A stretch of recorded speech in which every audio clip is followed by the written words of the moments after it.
मत करें। चलिए आज एक और प्रश्न पर आगे बढ़ते हैं और आज का ये प्रश्न है 2 के पावर x प्लस 1 प्लस 2 के power x minus 1 equals to 20 और हमें वैल्यू फाइंड आउट करनी है x की। अब यहां पर देखें कि हमारा बेस वैल्यू दोनों में कॉमन है, लेकिन उसके पावर जो हैं वो डिफरेंट हैं, इसलिए हम इसे कॉमन नहीं ले सकते। लेकिन इसको हम ब्रेक कर सकते हैं। किस तरह?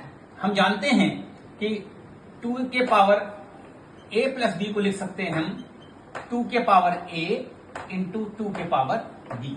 मीन्स कि अगर बेस हमारा सेम है और पावर डिफरेंट है तो मल्टीपल में अगर वो दोनों वैल्यूज हैं तो हम उसको लिख सकते हैं एक बेस वैल्यू के ऊपर a प्लस b, यानी दोनों हमारे जो हैं पावर्स जुड़ जाएंगे।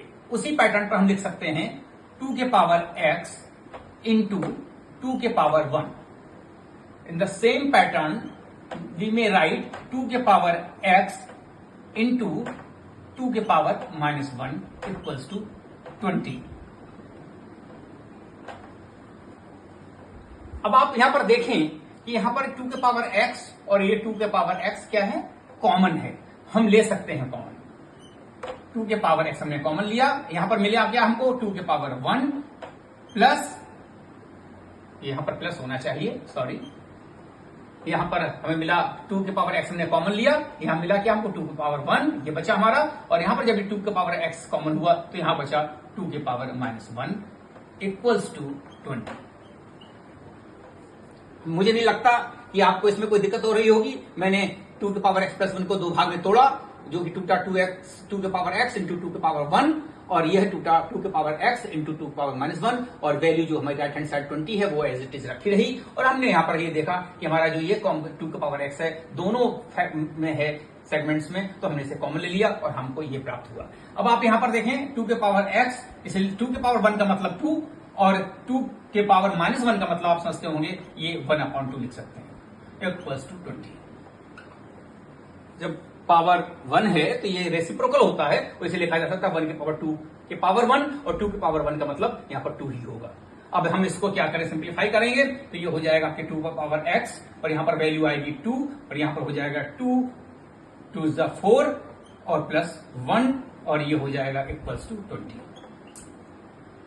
2.5 मीन्स ही हो गया 2.5, 2.5 मीन्स 5/2, तो हम लिख सकते हैं 2 के पावर x इंटू, या ब्रैकेट में लिख लें 5/2, और यहां पर इक्वल्स टू 20। अब कहीं कहीं लोग कहते हैं कि हम दोनों तरफ क्या 5/2 का डिवाइड कर देते तो ये कट जाएगा। मैं क्या करता हूं यहां पर 2 के पावर x इक्वल्स टू 20। जब हम इस वैल्यू को ट्रांसफर करते हैं तो जो डिवाइडेड वैल्यू है, रेसिप्रोकल वैल्यू है, वो मल्टीप्लाई चली जाएगी, रिवर्स हो जाएगा, और ये 5 जो है नीचे आ जाएगा।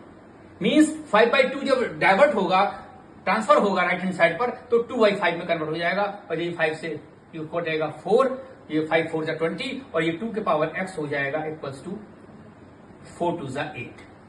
अब आप समझते हैं कि 2 के पावर x, और यहां पर हम 8 को लिख सकते हैं 2 के पावर 3, क्योंकि 8 इक्वल्स टू 2 इंटू 2 इंटू 2, और ये हो गया 2 के पावर 3। अब आप यहां पर देखें कि लेफ्ट हैंड साइड पर बेस वैल्यू 2 है और राइट हैंड साइड पर बेस वैल्यू 2 है, तो यहां इसका मतलब हुआ कि वी में राइट x इक्वल्स टू 3। ये आपका आंसर होगा। फिर मिलते हैं अगले प्रश्न के साथ। बहुत बहुत आभार, धन्यवाद। आप हमसे यूं ही जुड़े रहिए, हम आपको नए नए तरीके से अच्छे से अच्छे प्रश्न लेकर आते रहेंगे जो आपके विभिन्न कॉम्पिटिटिव एग्जाम्स में आपको सपोर्ट करेंगे, और हम आपको और आने वाले कल में और ट्रिकी प्रश्नों को लेकर आएंगे। उन ट्रिकी प्रश्नों के साथ आपसे बात करेंगे और उनका सोल्यूशन आपके सामने रखेंगे। बहुत बहुत आभार, धन्यवाद।